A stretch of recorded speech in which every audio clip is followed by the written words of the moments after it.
Assalamualaikum warahmatullahi wabarakatuh. Perkenalkan, nama saya Emi Sofiatul Husna, mahasiswa Prodi Pendidikan Fisika 2016 dari jurusan Fisika FMIPA Universitas Negeri Semarang.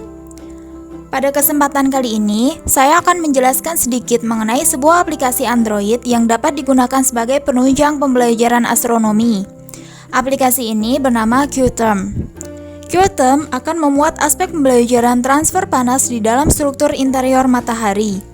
QTerm ini merupakan sebuah media pembelajaran berbasis Android yang dikembangkan untuk membantu mensimulasikan pergerakan energi serta pentransferan energi dari dalam inti matahari menuju ke permukaan matahari.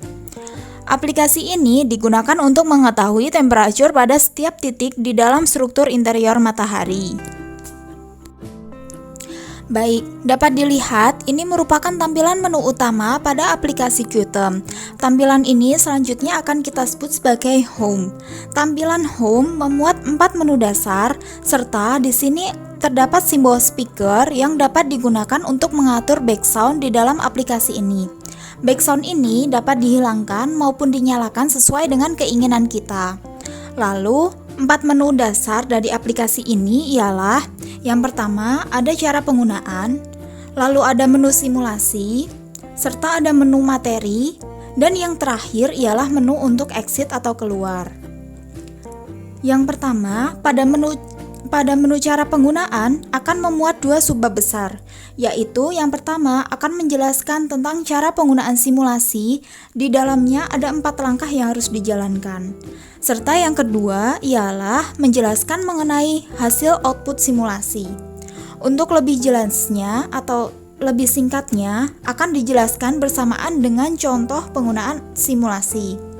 Lalu, untuk kembali menuju home, kita dapat menekan simbol rumah yang ada di bagian kanan atas.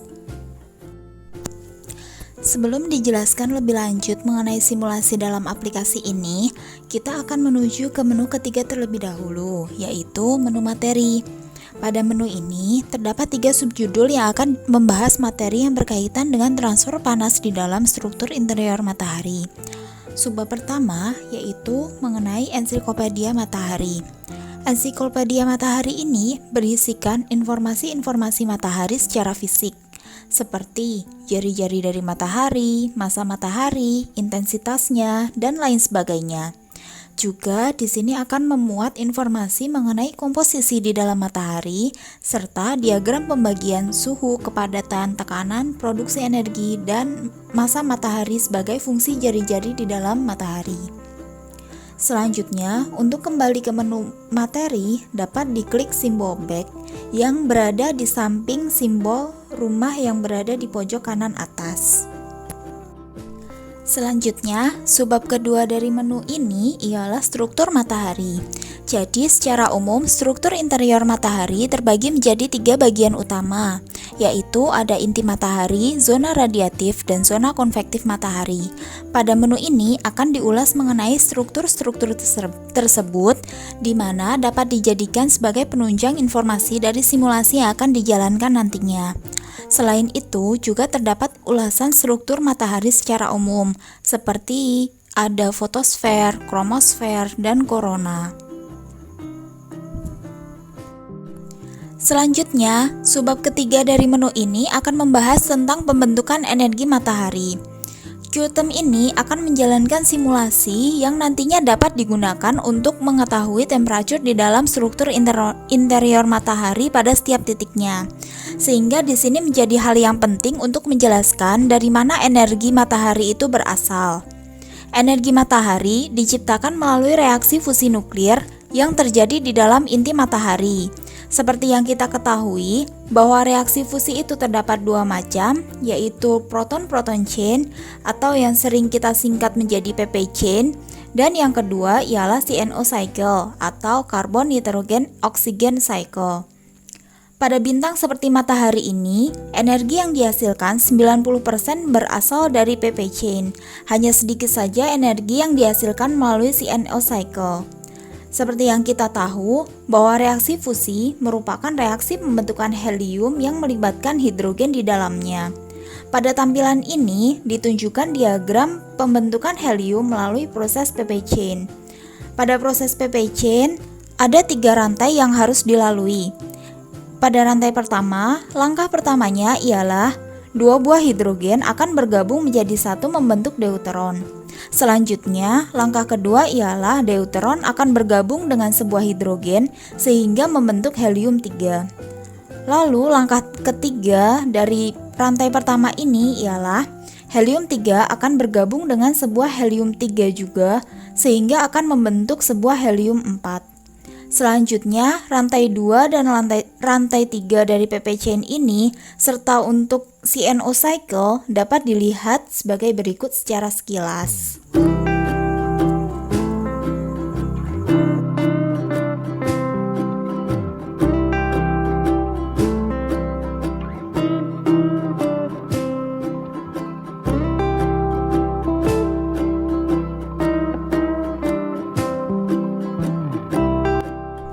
Selanjutnya, kita masuk ke menu utama dari aplikasi QTEM ini, yaitu menu simulasi, di mana pada menu ini akan menampilkan simulasi pergerakan energi dari dalam inti matahari menuju ke permukaan matahari.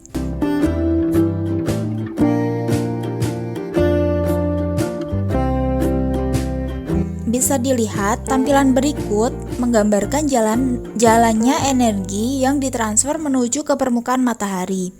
Lapisan inti ditunjukkan dengan lapisan berwarna putih pada gambar tersebut, dan zona radiatif ditunjukkan dengan lapisan berwarna kuning, serta zona konvektif ditunjukkan dengan lapisan yang berwarna orange. Pada inti dan zona radiatif, energi akan ditransfer dengan cara radiasi, sehingga di sini akan digambarkan foton yang bergerak secara random menuju ke zona konvektif. Sedangkan pada zona konvektif, energi akan ditransfer dengan cara konvektif, di mana gas akan bergerak naik turun seperti yang disimulasikan pada gambar tersebut. Secara umum, dapat kita ketahui bahwa temperatur pada permukaan matahari ialah sekitar 6000 Kelvin. Namun, temperatur pada inti tentunya jauh lebih besar daripada permukaan matahari, yaitu sekitar 15 juta Kelvin.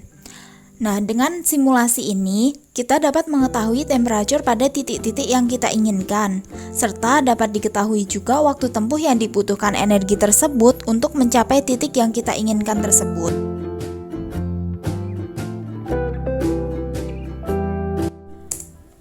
Baik, untuk lebih jelasnya dapat dicontohkan secara langsung.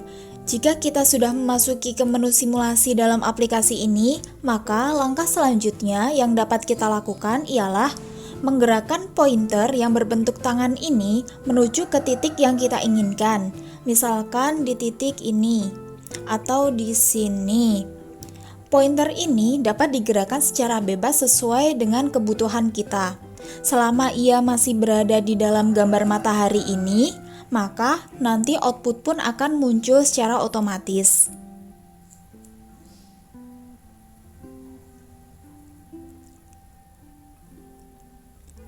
Baik, dapat dilihat bahwa pointer yang diarahkan tersebut berada pada skala jari-jari 0,4 dari jari-jari matahari. Artinya, kita dapat mengetahui jari-jari sesungguhnya matahari tersebut dengan melihat output kedalaman yang berada pada pojok kanan bawah, yaitu berada sekitar 3 × 10⁸ meter. Pada jari-jari tersebut dapat kita ketahui bahwa temperaturnya ialah sekitar 5,6 juta Kelvin. Dan waktu yang diperlukan energi untuk menempuh titik tersebut ialah sekitar 1,8 juta tahun. Di sini, jari-jari yang kita gunakan ada 2 macam. Yang pertama ialah skala jari-jari yang nilainya berada pada rentang 0 hingga 1 dan output kedalaman yang merupakan jari-jari sesungguhnya dari matahari. Skala jari-jari yang ada di sini juga dapat digunakan sebagai inputan secara manual. Sebagai contoh, jika kita ingin mencari temperatur pada jari-jari 0,5 dari jari-jari matahari, maka kita dapat memasukkan angka tersebut pada inputan jari-jari.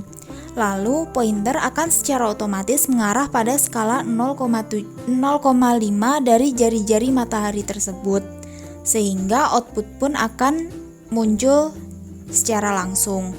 Dan dapat kita ketahui pada skala tersebut temperaturnya ialah sekitar 4 juta Kelvin dan waktu tempuhnya ialah sekitar 2,5 juta tahun. Dengan menggunakan skala jari-jari ini akan memudahkan pengguna untuk melakukan variasi secara manual dan dapat mengetahui titik secara lebih akurat lagi. Di mana skala ini hanya dibatasi 0 hingga 1, maka kita dapat melakukan variasi yang lebih akurat juga. Seperti jika kita ingin mengetahui temperatur pada titik 0,7146 misalnya, dapat kita lakukan dengan mudah dibandingkan jika kita harus menyesuaikan pointer secara manual. Lalu dapat kita lihat di sini bahwa pada titik 0,7 pointer tersebut telah berada pada zona konvektif, di mana untuk melewati zona konvektif ini, gas yang membawa energi akan membutuhkan waktu yang relatif lebih cepat dibandingkan dengan foton yang membawa energi pada zona radiatif. Pada zona radiatif, foton memerlukan waktu hingga ratusan tahun untuk mencapai zona konvektif. Sedangkan pada zona konvektif, gas hanya memerlukan waktu beberapa minggu saja untuk mencapai permukaan matahari. Maka jika kita amati di sini, untuk waktu tempuh pada skala 0,7 akan diperoleh hasil 5 juta tahun. Jika kita ubah pointer berada pada skala 0,8 atau berada pada skala 0,9 yang dimana ia merupakan zona konvektif, maka waktu tempuh yang dihasilkan tidak akan berubah. Sebab waktu tempuh ini berada pada satuan tahun, sehingga untuk waktu tempuh zona konvektif yang hanya beberapa minggu saja dianggap tidak mempengaruhi hasil waktu tempuh tersebut. Baik, penjelasan dari output ini beserta rumusan yang digunakan untuk menghitung waktu tempuh dapat dilihat pada menu cara penggunaan pada subbab yang kedua tentang penjelasan output simulasi.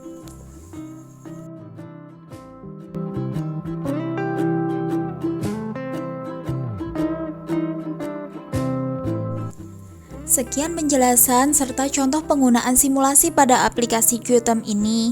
Semoga aplikasi ini dapat digunakan dengan baik dan maksimal untuk menunjang pembelajaran astronomi.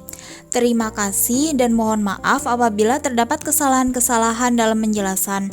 Wassalamualaikum warahmatullahi wabarakatuh.